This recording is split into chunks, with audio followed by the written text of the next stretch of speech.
I'll be honest with you. There was a time I would have looked at 1 acre of land and seen a limit. Too small, too restricted, too tight for anything serious. Maybe a few chickens, maybe a goat or two, maybe a garden if you planned it carefully. But the more I started paying attention to how real living systems work, the more I realized something most people miss. 1 acre is not small when everything on it has a purpose. That's the part that changed my thinking. Because a farm is not just land. It's not just animals. It's not just food. It's a system.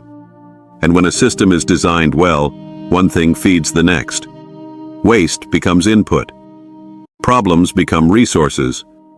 And the land starts acting less like a piece of property and more like a living machine. In this video, I want to walk you through 11 animals that can completely change what 1 acre is capable of becoming. And the last one? It's the one most people overlook, even though it may be the piece that quietly ties the whole system together. Let's get into it. And before we go deeper, if you're into intentional living, regenerative farming, and building systems that actually make sense, subscribe to Plant and Pastures and stay with me here. That's what this channel is really about. 1. Black soldier flies. If I were building this kind of acre in my mind from scratch, this is honestly where I would start. Not with the goats, not with the chickens, not even with the garden. I'd start with black soldier flies. And I know that probably sounds strange, but the moment I understood what they do, I stopped seeing them as insects and started seeing them as infrastructure. These larvae can break down food scraps and other organic waste incredibly fast, turning that waste stream into 2 things a small farm desperately needs: nutrient-rich residue for the soil and protein-rich larvae that can help feed other animals. That matters more than most people realize.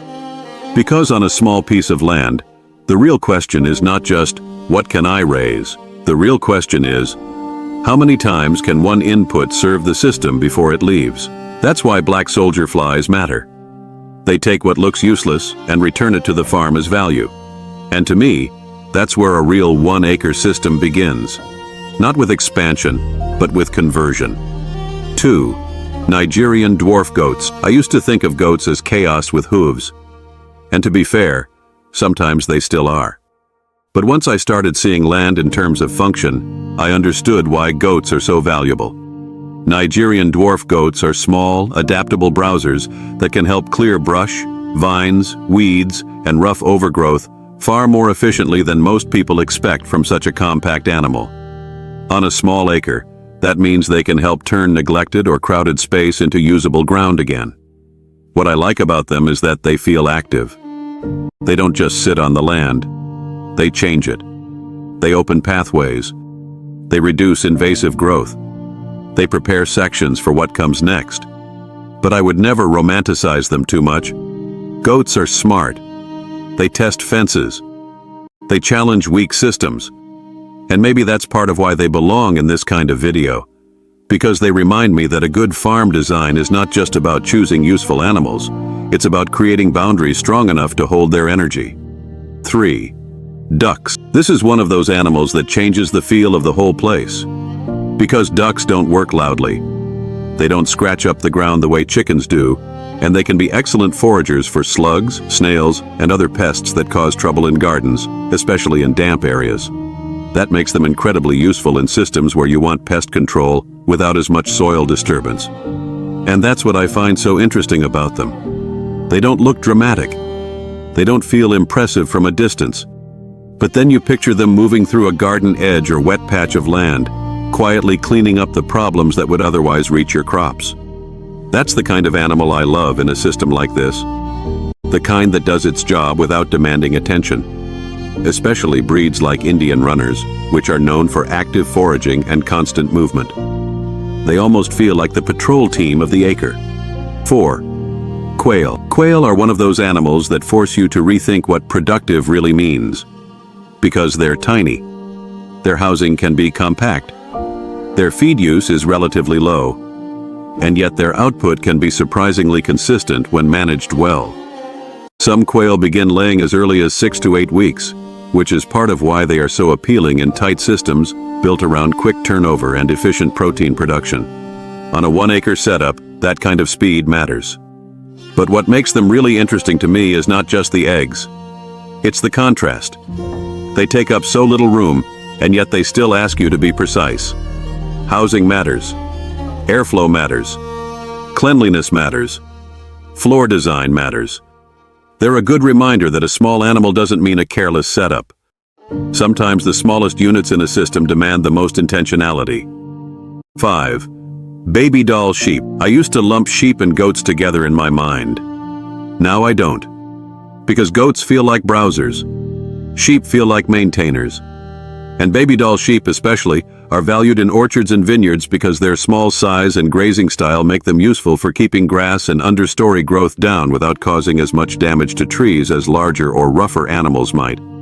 That role matters on 1 acre. You're not just trying to produce food. You're trying to keep the whole place balanced.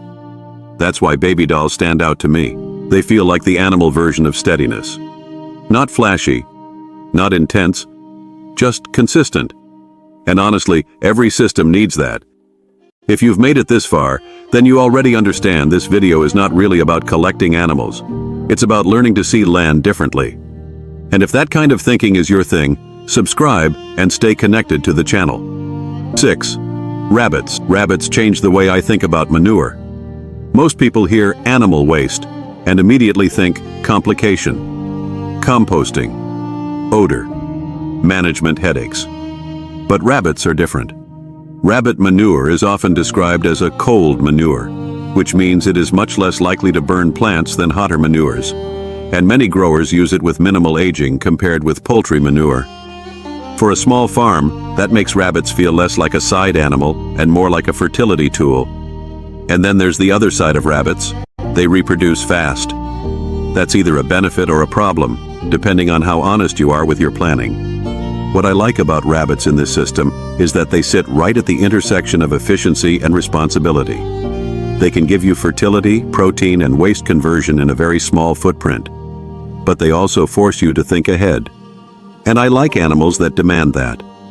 Animals that reward structure. 7. Geese. I have to say this honestly, geese are not the charming heroes of a farm fantasy. They're loud. They're opinionated. And they can absolutely make their presence known. But that is exactly why they work. Geese are widely used as alert animals, and in some systems, as weeders because they graze grasses and certain weeds that other livestock may leave behind. So while I would not call them full security, I would absolutely call them a strong early warning layer with weed control value. And that's how I'd frame them here. Not as gentle ornaments, not as magical protectors, but as loud, effective pressure sensors on the edge of the system. They tell you when something has changed. That has value. A lot of value. 8. Chickens. Everybody expects chickens to be near the top of a list like this. And yes, they belong here. But I actually think they make more sense once you already understand the system around them. Because chickens are powerful in the right moment. They scratch. They dig. They peck through manure. They disturb the surface. They break insect cycles. And when rotated well, they can help fertilize and prepare areas for future planting. That's useful. Very useful. But only if you respect timing. Leave them in one place too long, and the same behavior that helps you starts working against you. That's what makes chickens so interesting to me. They are incredibly productive, but only when they're placed into the loop at the right time. They're not random background animals. They're strategic animals. 9. Coon pigs. The recyclers. This is where the acre starts feeling less decorative and more serious. Because pigs change land. The question is whether they change it well.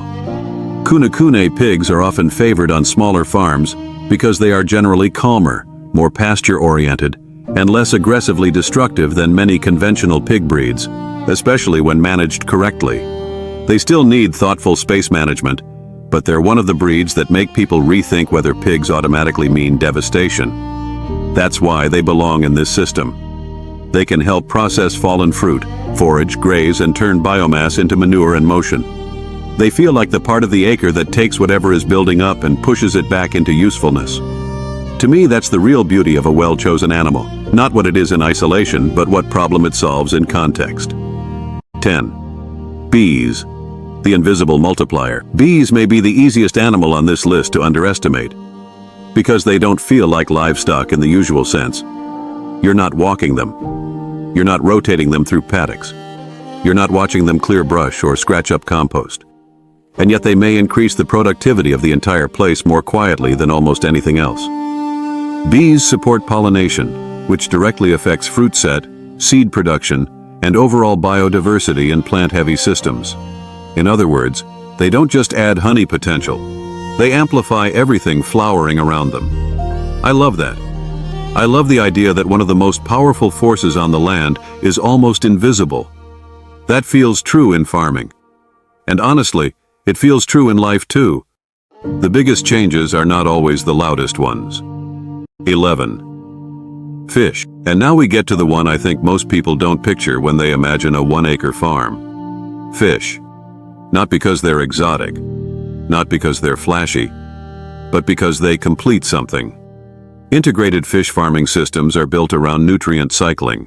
Water, manure, plant matter, and feed can all be linked in ways that produce fish, support irrigation, and return nutrients back into the broader farm system. That's why fish feel like the final layer in a design like this. To me, a pond is never just a pond. It's stored fertility. It's stored protein. It's thermal mass. It's water security.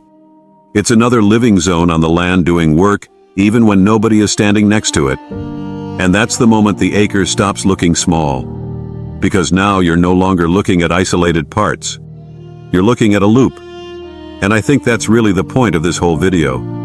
The secret is not land size. It's design. I used to think 1 acre was mostly about limitation. Now I think 1 acre can be enough to teach you almost everything important about stewardship, cycles, and how living systems actually hold themselves together. Not because it's easy, not because it's perfectly self-sustaining, and not because every acre can carry all 11 of these animals at once, but because when every part of the land has a job, the whole place starts to come alive. That's the shift. That's what changed for me, and now I can't really look at a piece of land the old way anymore. So now I want to ask you something. If you were starting with 1 acre from scratch, which of these would you bring in first? Drop it in the comments. And if this kind of thinking is what you want more of, subscribe to Plant and Pastures, because this is exactly the kind of future I want to keep exploring here.